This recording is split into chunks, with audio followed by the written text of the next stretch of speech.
We did Apple as our company, and my name's Paige Dunning. I'm Tanner Lomsness. I'm Julia Swanson. And I'm David Paul. And unfortunately, Omar will not be presenting today because of unforeseen circumstances. So Paige will be doing his slides instead.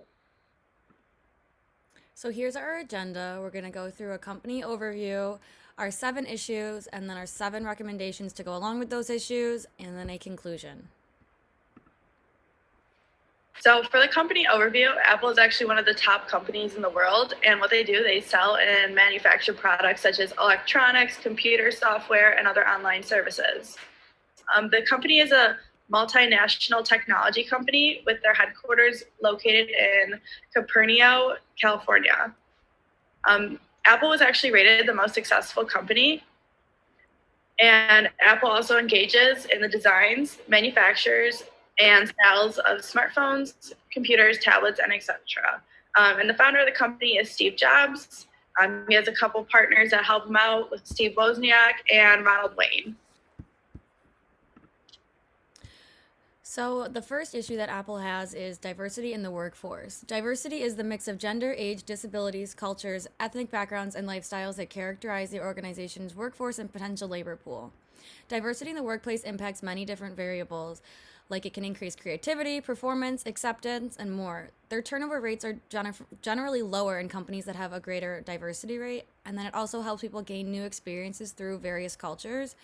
Apple does not have a very diverse workforce. Apple has received a lot of criticism over the last few years for their lack of diversity, especially in upper level management. On the next slide, I'm going to show you guys their upper level management for right now. As you can see, it's all mostly white men and a few white women, and they have recently been added. But for even on the side, for the workforce diversity in tech, Apple only has 32% women, and for that 32%, it's a very small percentage of that is African American women. So clearly they have a lot to do regarding diversity. So our second issue goes along with the first issue, lack of women in upper level management. Plan change, a generic phrase for all systematic efforts to improve the functioning of some human system. It is a change process in which power is usually roughly equal between consultants and clients, in which goals are mutually and deliberately set. Plan change, or lack of it, impacts different variables. Apple has a lack of plan change. Every time they plan to change things, it doesn't go as planned, and it affects their trust, their turnover rates, which are generally higher when there's a lack of plan change, their overall organizational culture. Apple often talks about appointing and hiring more women to upper level management jobs, but they've not been able to follow through. Granted, they have hired more women than they have in the past, but when you look at the picture, even from before, you can see it's clearly still more men, and women don't make up more than 3 people, and it should be at least half or equal, especially with it being 2020. The third issue is the lack of leadership in Apple. The course concept for this issue is a full range of leadership model. A model that depicts 7 management styles on the continuum: laissez-faire, management by exception, contingent reward leadership, individualized consideration, intellectual stimulation, inspirational motivation, and idealized influence. There's 3 leadership styles within this model, which are laissez-faire, transactional, and transformational. As seen in the Alaskan Airlines case that we did, transformational leadership is the best course of action, but it doesn't need to come at the cost of transactional or laissez-faire. Leadership impacts different variables: profitability, company culture, employee empowerment and motivation, strategic vision, inspiration and role models, and organizational development.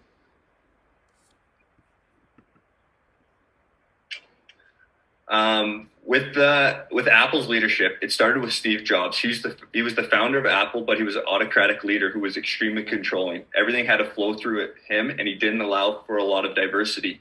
He focused on transactional relationships, which is a means to an end, rather than transformational relationship, which is open-ended without the expectation of reciprocation.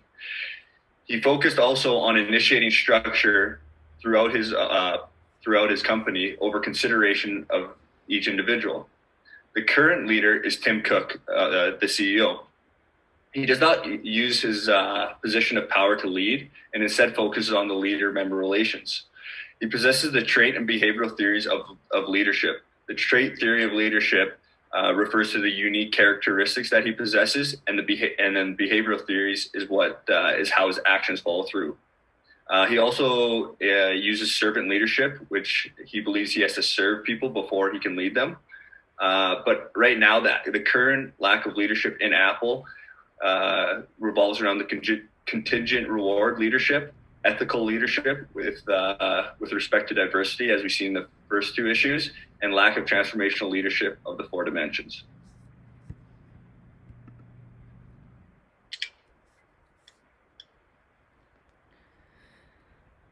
So this is one of Omar's slides. So it's on the overall internal setup.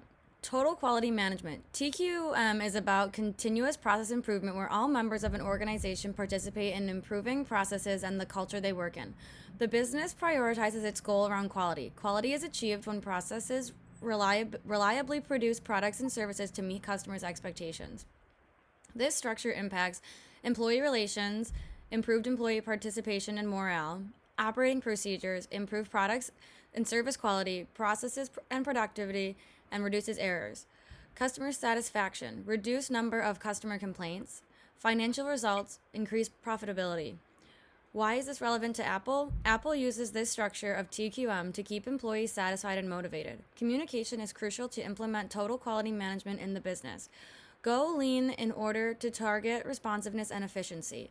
Provide specific examples. Lean management is implemented in Apple's supply chain management in order to fulfill supply and demand.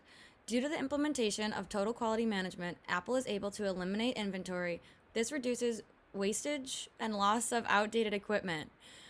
Present cause and effect currently. The market has been unstable due to the pandemic. The supply and demand has been fluctuating and is challenging to the business as it focuses on TQM and may look for other alternatives to compete in the market.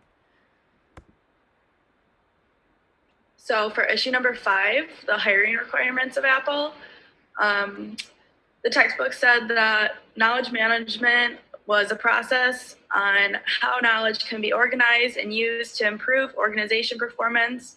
Knowledge management tends to focus on the tools and techniques that enable organizations to collect, organize, and translate information into useful knowledge. Organizationally, knowledge management applications are often located in the information system functions and may be under the direction of the Chief Information Officer. So for the hiring process for Apple, they'll consider all of the applications, but they have to have certain requirements, such as experience with like computers or electronics. They also have to be above the 18 years or older. They must have at least a high school degree, and they have to pass a background check, and a drug test too. This is relevant to the company because it makes sure that all of their employees are qualified for the positions, and they also have to have exceptional positive personalities and interests in the company.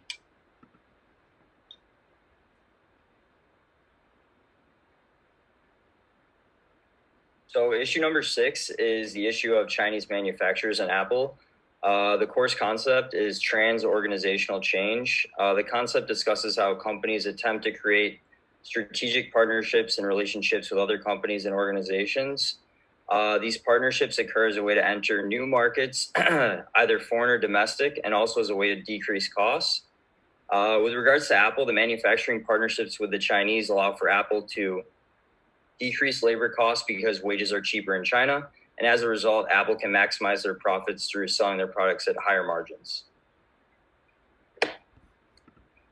So issue number 7 is the lack of new Apple products. This is the course concept of the process structure. The process structure is a two-pronged concept. It has the component of the process owner as well as the cross-functional team member component. Both are vital to create new products, such as organized around the value-added work processes, and each process has performance goals and tasks. The reason why Apple does not have new emerging products is because they're continuously upgrading the old products. For example, every year since the iPhone debuted in 2007, there's been a new iPhone with updated features. Furthermore, these upgrades allow for Apple to retain customers and increase their revenue by providing upgrades to the old product. And overall, Apple continues to achieve a dominant market share in the technology space, and this is because of the retention of the customers. Although Apple does not provide new products every year, the upgrades to the old products are enough to retain the massive consumer base. So our recommendations for the first issue, which was diversity, is to set specific tangible goals for the coming quarter, year, etc. Just have a point in mind when they intend on having these goals completed. They need to have inclusivity training for the whole staff as well. Studies have shown that even when Apple or technology companies like Apple hire people that are not like the usual diversity there, which is not usually like a white man, they end up being bullied. Women end up being sexually harassed. So they clearly need to do some training if they're going to be diversifying their staff. And then these actions are appropriate because Apple is fixated on what they think the perfect candidate would look like: a white male from schools like Stanford or MIT. There's great talent at all schools, and Apple really needs to branch out and explore other places because they have set in their mind that they can't get candidates from anywhere else. And then issue 2 recommendations: Apple needs to present job openings more as inclusive rather than only targeting men. Not only hiring more women, but black women as well, because that percent is even smaller than white women. 32% of all tech company employees are women. At Apple, they have 23% of their jobs filled by women. Working at a tech company like Apple can lift families up into a middle class because of how notoriously high the salaries are. Apple, though, just needs to start hiring more women and not just going for what they think the norm is for their tech companies. Hopefully, by setting tangible goals, Apple and other tech companies like them will be able to increase diversity in the workplace. Recommendation for issue 3 of lack of management. I think Tim Cook, the CEO, and the executive leadership team need to transition their thinking and their leadership style to more of a transformational. There's 4 dimensions of this. The first one is individual consideration. They have to emphasize what the individual needs and make personal connection with each of their employees to establish trust and communication. The next one is intellectual stimulation. I think they do a pretty good job by the creativity and innovation that comes out of Apple, but they also need to create a culture that challenges societal stereotypes and which will help for critical thinking and problem solving. Inspirational motivation. They need to develop a motivation theory that is based on intrinsic value rather than extrinsic rewards. This will provide meaning for their employees and have a belief in the organization. Idolized influence. This will just make sure that everyone's accountable within the organization for their actions, and then provide role models for people to look up to and inspire to be. The effects that will have that transformational leadership will have on Apple. First, they'll disregard any self-interest and build a belief within the organization. This will stimulate employees to go above the status quo. After they invest in their employees, it'll help them execute operationally well.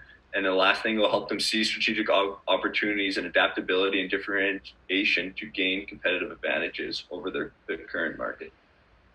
4 recommendations I'm going to be reading for Omar.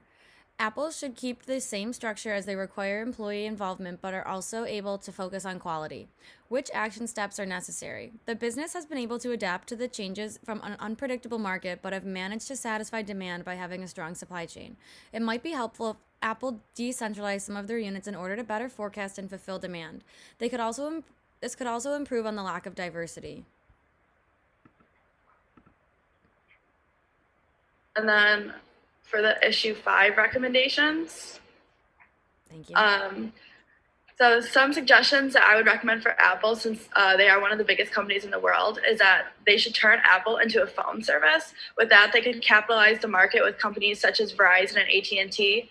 Apple is looking for new hires that have a bunch of experience, and that would be one of the biggest ways to hire people with experience if they were able to take over those companies, because then other people would be looking for jobs and they could actually merge Apple and say Verizon. Another way is to make Apple News one of the leading news platforms. So same thing with that, such as places, they could do a buy-in with companies such as New York Times or other large publishing websites, and they could same thing, get a bunch of employees that have experience with that. So why the actions are appropriate? Apple has already capitalized the technology and software market, so they should continue to grow. They should also focus on taking over markets that they do have control over. And with that, they would be able to gain employees that have experience. Okay, so recommendations to reduce dependency on Chinese manufacturers.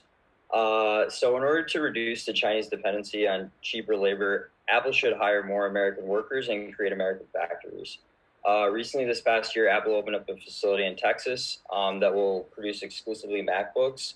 The factory indicates that Apple is beginning to roll back their dependency on Chinese laborers and instead are creating jobs for American workers. I would recommend that Apple continue bringing jobs back to the U.S. to help the domestic economy. One drawback on these jobs is that the labor costs will be increased for Apple. Additionally, another recommendation is that the government creates subsidies for technology companies, including Apple, to incentivize the return to the U.S. Such subsidies would benefit the domestic economy and would not hurt Apple's revenue.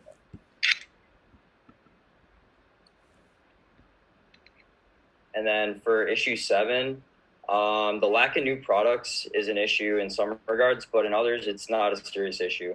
It's an issue in one regard because companies that continue to innovate and create new products that Apple does not produce results in Apple losing out on potential income. For example, Apple could create a gaming system like the PS5 or Xbox created by Sony and Microsoft, respectively. On the other hand, the lack of new products is not an issue because, as discussed previously, Apple continues to implement upgrades to their products and as a result retains their customer base. Overall, I would recommend that Apple continue to upgrade their products because the continuous updates improves the products and excites those who use Apple products. I myself only have Apple products and continue to buy the upgraded products because every year there are tremendous improvements. The conclusion. Apple is one of the top 3 companies in the world when it comes to their value and profitability, but as discussed in this presentation, Apple is not exempt from organizational problems both internally and externally. These problems stem from internal procedures and processes all the way to ethical and moral responsibility. Collectively, Apple must embrace organizational development to resolve these issues and remain competitive over the long term. This presentation has identified the 7 major issues facing Apple today and recommendations on how to fix them through the power of organizational development. And then these are our references. And then we're just going to have a quick little discussion because doing this research on Apple and digging deeper into their issues, we didn't realize the amount of issues that Apple has that like lie below the surface that like aren't really necessarily talked about yet. We're all still sitting here like on our MacBooks and using our iPhones. Like it was just very eye-opening to us, like especially being someone like I consider myself a full-fledged feminist, and then like the lack of women in the workforce there is to me was kind of like I don't even want to buy a new iPhone now. Like I'm annoyed. Yeah, that was pretty eye-opening. I definitely didn't realize that Apple didn't have that many women working for them, even like people of different races. At literally the face of Apple, it was all a bunch of white people. And they don't seem like a very too diverse company, which is kind of a big red flag. Yeah, especially because they don't seem open to letting in people from different cultures or like someone that doesn't fit like their like standard worker. I agree with that, and it's not only a problem with Apple; it's a problem with many tech companies and many Fortune 500s. The diversity issue and lack of women in the workplace, and these all companies need to continue to get better at it. So hopefully, with time and presentations like these, maybe it will get better. I think my biggest takeaway from researching Apple and through this presentation was just how many organizational issues that they do have. Like when you think about Apple, you think about how dominant they are and how successful they are, but it just shows that everyone has organizational issues that they need to overcome, and they need to overcome with organizational development tactics. And being able to change and adapt to, I guess, the environment or customer needs is just going to be crucial, and that's something Apple needs to consider moving forward. I agree. For that. All right, great job, guys. Yep. Great job. We missed you, Omar.